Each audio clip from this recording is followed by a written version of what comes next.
අපේ මතකය මීට අවුරුදු 10කට එහා ඈතකට අරගෙන යන තවත් එක කාටුන් තීම් එකක්.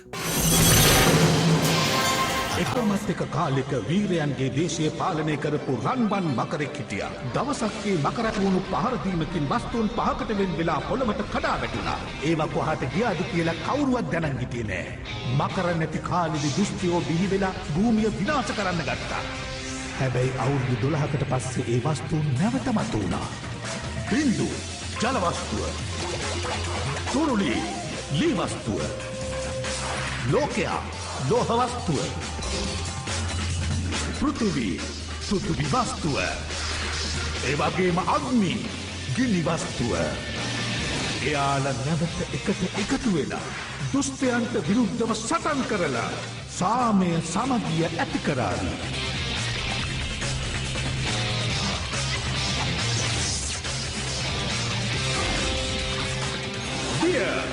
දංගයා අපි පොඩි කාලේ රූපවාහිනී ඉස්සරහටලා නරඹපු ඒත් මේකේ ඇත්තම කතාව මේකට පදනම් වෙච්ච කතාව කවුරුත් හරියට නොදන්න අතිශය ජනප්‍රිය කාටුන් එකක්.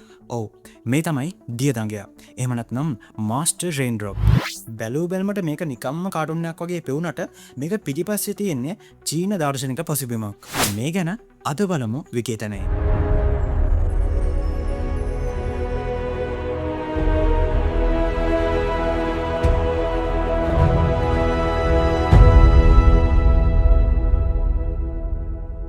මේ නිර්මාණය පිටිපස්සේ ඉන්නේ ලෝකෙ දැවැන්ත ඇනිමේෂන් සමාගම් කිහිපයක්. විශේෂයෙන්ම ඕස්ට්‍රේලියාව, නවසීලන්තය සහ සිංගප්පූරුව කියන මේ රටවල් තුනම එකතු වෙලා තමයි මේ ඇනිමේෂන් නිර්මාණය නිෂ්පාදනය කරලා තියෙන්නේ. මොනවාද මේ ඇනිමේෂන් සමාගම්? පළවෙනි එක තමයි ඕස්ට්‍රේලියාවේ තියෙන ෆ්ලයින් බග් ප්‍රොඩක්ෂන්ස් එක. ඊළඟට නවසීලන්තයේ ෆ්ලක්ස් ඇනිමේෂන් ස්ටුඩියෝ එක සහ සිංගප්පූරුවේ තියෙන බිග් කමියුනිකේෂන් කියන දැවන්ත ස්ටඩියෝස් වල තමයි මේ නිර්මාණය නිෂ්පාදනය වෙන්නේ. කොහොම හරි 2008 අවුරුද්දේ ජූනි 21 වෙනිදා තමයි මේ නිර්මාණය පළමු වරට ඕස්ට්‍රේලියාවේදී විකාශනය වෙන්නේ. ඉතින් මේ කාටුන් එක ඒ කාලේ ආපු, ඒ කියන්නේ 2008 වගේ අවුරුද්දකදී ආපු 3D ටෙක්නොලොජි එකකින් හදපු සුවිශේෂ නිර්මාණයක් කියලා අපිට කියන්න පුළුවන්. ඉතින් මේ කතාවේ පදනම මොකක්ද? මම කලින් කිව්වත් වගේ මේ කතාවේ පදනම වෙරලා තින්නේ පුරාණ චීන දර්ශනයක් මත. ඒ තමයි වූෂින්. එහෙම නැත්නම් සිංහලෙන් කිව්වොත් පංච මූලද්‍රව්‍ය න්‍යාය මත. මොකක්ද මේ පංච මූලද්‍රව්‍ය න්‍යාය කියලා කියන්නේ? එහෙම නැත්නම් වූෂින් කියන්නේ මොකක්ද? මේ දර්ශනයේ තියෙන හරය තමයි මේ විශ්වයේ තියෙන හැම දෙයක්ම. ඒ කියන්නේ ගස් ගල් වල ඉඳලා අපේ මනසට එන සිතුවිලි දක්වා මේ හැම දෙයක්ම ජලය, දැව, ගින්න, පෘථුවිය, එහෙම නැත්නම් පස සහ ලෝහ කියන මේ ප්‍රධාන ශක්තියින් පහෙන් සමතුලිත වෙලා තියෙනවා කියන එක.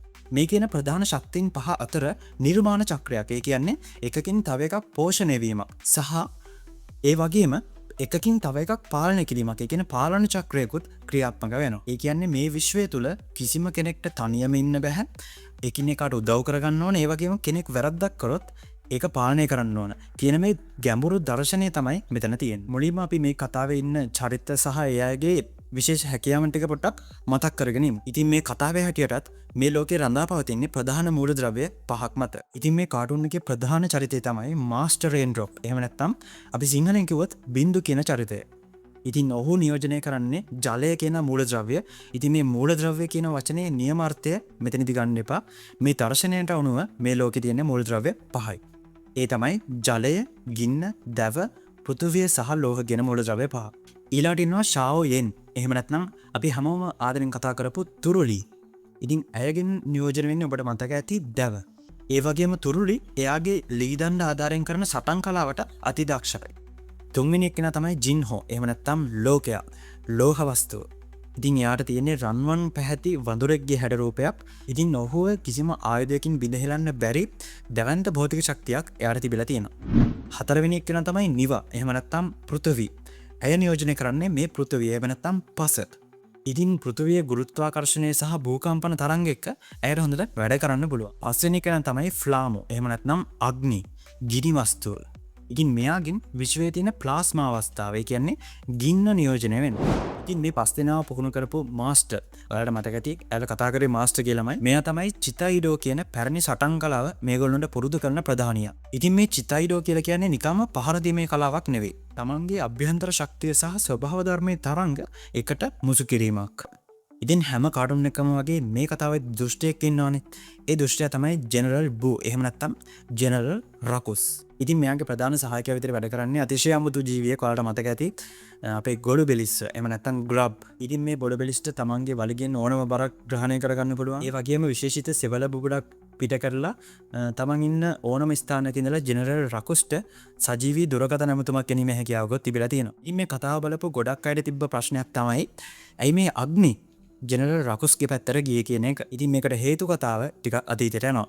මීට අවුරුදු 12කට කලින්, ඒ කියන්නේ මේ කතාව ගහන්න අවුරුදු 12කට කලින් ජෙනරල් රකුස් විසින් මේ ලෝකේ ආරක්ෂා කරපු ඒ අద్භූත රන්වන් මකරව විනාශ කරනවා. ඉතින් මේ අద్භූත රන්වන් මකරව ජෙනරල් රකුස් විසින් විනාශ කරාට පස්සේ තමයි මේ විදියට ශක්ති 5ක් විදියට මූලද්‍රව්‍ය 5ක් විදියට වෙන් වෙලා යන්නේ. ඉතින් මේ ජෙනරල් රකුස්ට ඕනුණා මේ 5 දෙනා එකතු වෙන එක කොහොම හරි නවත්තන්න.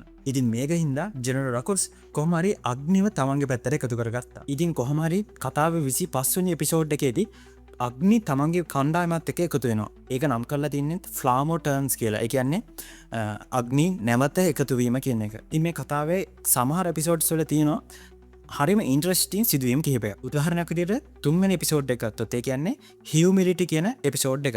සිංහලෙන් කිව්වොත් නිහතමානීකම කියන එපිසෝඩ් එක. ඒ කොටසේදී මුලින්ම හිතන්නේ මේගොල්ලෝ ජේඩ් කුමරිය තමයි පෘථිවි මූලද්‍රව්‍ය කියලා. ඒත් පස්සේ තමයි දැනගන්නේ කිසිම බලයක් නැහැ කියලා හිතපු බිමට නැමිලා බිම සුද්ධ කර කර හිටපු ඒ සේවිකාව. නිවා කියන සේවිකාව. එහෙම නැත්නම් පෘථිවි කියන සේවිකාව තමයි නියම පෘථිවි වස්තුව කියලා දැනගන්න. ඉතින් පෘථිවියේ ස්වභාවය වන නිහතමානීකම සහ දරාගැනීමේ හැකියාව. ඉතින් මෙතනින් හරි අපූර්වට මේගොල්ලෝ රිප්‍රසන්ට් කරලා තියෙනවා. ඒ වගේම 4 වෙනි එපිසෝඩ් එකේදී ඔයාලට මතක ඇති කමිට්මන්ට් කියන එපිසෝඩ් එක. මේකදී ජෙනරල් රකුස් හරි අමුතු වැඩක් කරනවා. මේ ජෙනරල් රකුස්ට ඕන වෙනවා රාත්‍රී කාලයේත් මේ ඉතුරු වස්තුන් 4ව දඩයම් කරන්න. අන්න ඒ නිසා මේ රකුස් මොකද කරේ? එයා කරේ හදට ගිනි තිබ්බ. ඔයාලට මතක ඇති. ඊට පස්සේ මොකද උනේ? රාත්‍රී අතුරුදහන් වෙලා ස්ථිර දහවල් කාර්යයක් නිර්මාණය වුණා. ඉතින් මේක සිද්ධ වුණාට පස්සේ ස්වභාවික කාල චක්‍රය වෙනස් වෙන හැටි ඒ එපිසෝඩ් එක හරි අපූර්වට පෙන්නලා තිබ්බා. කතාවේ අවසානය කියන්නේ අන්තිම එපිසෝඩ් එක විස්ඩම් කියන එපිසෝඩ් එක. ඉතින් මේකෙදි මේ 5 දෙනා කොහොම හරි එකතු වෙලා අර පැරණි රන්වන් මකරව අවදි කරනවා. ඉතින් මේ රන්වන් මකරගේ මනෝකාය ඇතුළට මේ 5 දෙනා ගියාට පස්සේ එතන සිද්ධ වෙන්නේ හරි අමුතු ක්‍රියාවලියක්. මේ 5 දෙනාගේම විඤ්ඥානයන් එකම නිවරල් නෙට්වක් එකකට කනෙප් වෙනවා. ස්නායු ජාලයකට සම්බන්ධ වෙනවා. අන්න එතනදී මම අර මුලින් කිව්ව වෝෂින් කියන දාර්ශනික ශක්ති චක්‍රය ක්‍රියාත්මක වෙන්න පටන් ගන්නවා. ඒ කියන්නේ ජලය මගින් දැව පෝෂණය කරනවා, දැව මගින් ගින්න පෝෂණය කරනවා, ගින්න මගින් පෘථිවිය නිර්මාණය කරනවා. කියන්නේ අලු නිර්මාණය කරනවා. පෘථිවිය මගින් ලෝහ බී කරනවා. සහ අන්තිමට ලෝහ මගින් නැවත ජලය ආකර්ෂණය කරනවා කියන ඒ සමතුලිත ශක්ති චක්‍රය මෙතනදී සම්පූර්ණ වෙනවා. ඉතින් අන්තිමට මොකද වෙන්නේ? මේ 5 දෙනාගේම මනෝකායන් රන්වන් මකරගේ හිස ඇතුළේදී එකම ශක්ති තරංගයක් බවට පත් වෙනවා. ඉතින් මේ වෝෂින් කියන දර්ශනය සහ ස්වභාව ධර්මයේ සමතුලිතතාවය කියන දර්ශනය පදනම් කරගෙන හදපු එකම කතාව මේක නෙවෙයි. මාස්ටර් රෙන්ඩ්‍රොප් වගේම ඇවටා The Last Airbender කියන එක ඉතාමත් සුපිරි ගණයේ නිර්මාණයක්. ඒ වගේම නරුටෝ කියන ඇනිමේ සීරීස් එක, ඒ වගේම තවත් චීන දර්ශනයක් තියෙනවා බේගුවා කියලා. ඒ කියන්නේ ස්වභාව ධර්මයේ බලවේග 8ක් ගැන කියන සංකල්පයක් තියෙනවා. මේ සංකල්පය භාවිත කරලා හදපු ජැකී චෑන් ඇඩ්වෙන්චර්ස්. මේ ඔක්කොම ලෝකයේ ප්‍රසිද්ධ කතා මාලාවන්, කාටුන් මාලාවන්. ඉතින් මේ ඔක්කොගේම හරය අර වෝෂින් කියන දර්ශනය. ඉතින් මේ වගේ අමුතු දර්ශනයන් සහිත තවත් කාටුන්ස් ඔයා දන්නවද? ඉතින් ඔයා දන්නවා නම් අනිවාර්යෙන් පහලින් ගෙල යන්න. ඉතින් හිතන්න මේ විකේතන